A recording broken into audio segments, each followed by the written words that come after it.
Okay, here goes part two. I just learned something new. So I'm not paying for Screencast-O-Matic. So as a non-paying customer, I only get 15 minutes. So the timer ran out. You'll notice I was cut off in recording one.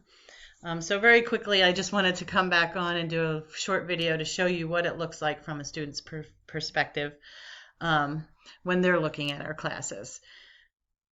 So learn something new about Screencast-O-Matic. You get 15 minutes. I'll try to keep this one brief. I definitely won't use another full 15 minutes. So this is what it looks like from a student, from Johnny Appleseed's perspective. And you can see on the left-hand side of the screen here, he does not have as many things as I did as a teacher, but he has everything he needs. He has his calendar, which if he clicks on that, it takes him to the month at a glance, and it shows him everything that he has coming up on each day. And he can do it by the month, the week, the day, so he can see what his assignments are. And it looks like Johnny Appleseed has a lot of work to do. But in reality, he's our tester student, and so he is enrolled in every class. So naturally, he would have a ton of work to do. But typically, the students will see just about 5 to 6 assignments in each day, just as if they were going to a brick and mortar school. They would have 5 to 6 classes each day. That's a nice little handy tool, the calendar, so they can see at a glance. This is their homepage. So you saw on my homepage, I could see everything that staff submitted to each other, but the kids only see, obviously, the announcements. This is like morning announcements for them. They get to see all the different things we post. This is our Hershey trip coming up. Bunch of stuff on here. PSSA testing. I was supposed to go on a trip to Harrisburg today with my juniors and seniors, but that got canceled because nobody signed up. I was pretty bummed about that. New parent orientation. We do those weekly for kids coming in. This is our concert video. If you click on this, you can watch the video from our students sending in their concerts that they performed. So that's the homepage. Johnny has courses too, and as you can see, he has a whole mess of courses. Just about everyone in the school, but not all. But I did put my transitions course in there so you could see what it looks like from Johnny's perspective. So it looks a little bit different than what my homepage looks like. Again, he doesn't have as many things on the side here. He clicks on Blackboard Collaborate to meet with me weekly. We meet every Thursday from I think my it's not doing it. It's going slow. I'm sorry. I meet with my middle school kids from 12:30 to 1, and then I meet with my junior high kids from 1:30 to 2 every Thursday. All right, it's taking forever, so I'm just going to go back to the main page, but you get the gist. So they have, as you saw on the main page, he has access to his full calendar. If he wants, he can click on the calendar here, and that'll also show him things. I'm going to try to avoid clicking on things because it's not very helpful. Oh, there it came up a lot quicker. So this will only show him, this calendar within the course will only show him what he has due for my class. But if he clicks on the home page calendar, it shows him each class and what assignments are due. And he can access them this way by clicking on them. I never post assignments on Thursdays. You'll see all my Thursdays are blank, and that's because that's when we have live class, and they have an exit ticket that's due. But it's not due till the next day. They get 24 hours. Some kids don't come to live class. They watch the recording, and so they have until the next day a full 24 hours to submit their exit ticket. But I've found it really helpful, and most of the kids don't know that it's there. And when I point out that they have a calendar that can help them stay organized, they're thrilled. Another way they can access their work, as I showed you in my view, was my video, and then their classes. So their classes are listed on each course page. They can access them directly here, or they can go to their calendar. They also have a few other things on here that they have access to. They have a resource page where or a resource folder. I put all of their note-taking outlines that I put in here. I sometimes create, well, the exemplars are different types of documents that they can use. They can upload them. They're blank, different forms of taking notes. There's a 2-column notes, Cornell notes, a concept map, different types of organizers, because everybody's different. They don't like taking notes the same way. There's also class notes. So I post all of the class notes and the PowerPoints here for them, so they have full access to them at all times. And they can always go back and watch the recordings from classes as well. I also have transition surveys for a student and parent.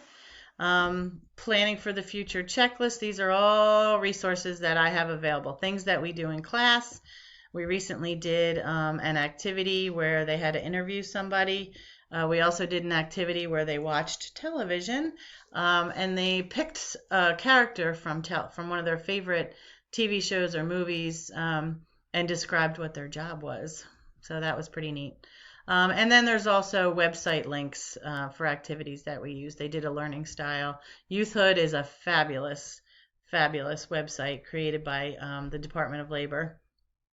It's kind of old, but most of the information is still there, and it reaches kids where they are. There's lots of really cool resources on that if you're interested in that. And then, of course, the PA Career Zone website. And there's all kinds of resources that I post there. Every week I add new resources to that folder. And the kids have full access to it. One of the other things I wanted to show you was, if I could scroll here to the bottom, was their previous week's folder. I didn't get to show you, but I have a hidden folder, and that's where I do all my prep, my lesson planning and stuff. And then from that, I move it up into the home page each week, and then it goes down to this previous week's folder. So the kids have access to the materials throughout the entire quarter. They won't have access to all the assignments, but they do have access to the videos and the materials that go along with it. They might just, they can't just take a test from quarter 3 that they missed, but you'll see it's very clearly broken down here. If they need to go back and see something from the week we talked about self-advocacy, the week we talked about their IEP, teen health and money management, that's the week I used the Youthhood website, but you could use it in any one of these weeks, actually. So that's what quarter 3 looked like. And we just post all of the assignments in there. Here we are in quarter 4. We're only 2 weeks in. The first week was researching careers. So they still have access to these to these videos. These are 2 quizzes that we did where they watched a video about different professions in the law and also social service and teaching. And we've done 8 spotlights. That was the actual end. I did 8 different over the course of 4 weeks, 2 a week. And then our virtual class, and that was a short week too, actually. So we only had 4 assignments that week. And this upcoming is 4. So the idea is that we only give the kids 5 clicks. And the reason we do that is because the kids were becoming overwhelmed by having like 7 to 10 clicks within each class. And that added up. At the end of the week, it came up to like 62 or even higher assignments. And since we don't see them in a classroom, if you will, it was becoming overwhelming for them to leave, the home page to have to go to all these different courses and assignments. So now we have 5 clicks per class, depending, that's in a 5-day week. And we've included the lessons and the homeworks in one click. So, for instance, the lesson for Career Spotlight number 7, the law, is just like I showed you before in that video about the impact volunteering for last week. So they have the video, which is the lesson. They go through the video and they learn about it. And the homework or the check your understanding is underneath in the form of questions. In this case, they have 3 videos. So there's different types of jobs that are all incorporated in this one lesson.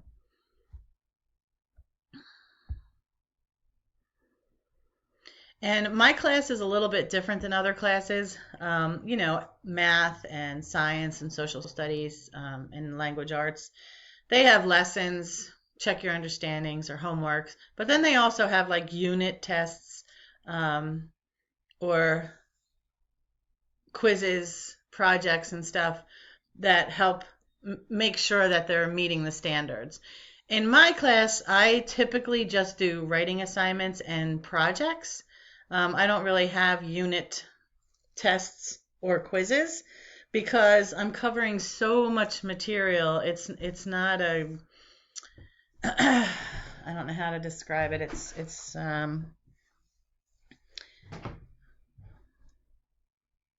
don't know. I don't know how to describe it to you. I'm sure you understand what I'm talking about, though. But look, I'm babbling on here. I'm already 11 minutes in. Look how quickly 15 minutes goes by. And I know in less than 4 minutes, this thing's going to cut me off again, so I apologize. You have 2 15-minute videos, but I kind of wanted to show you what my virtual class looks like. And I hope you enjoyed it. I hope you had time to watch both the videos. And yeah, that's it. Take care.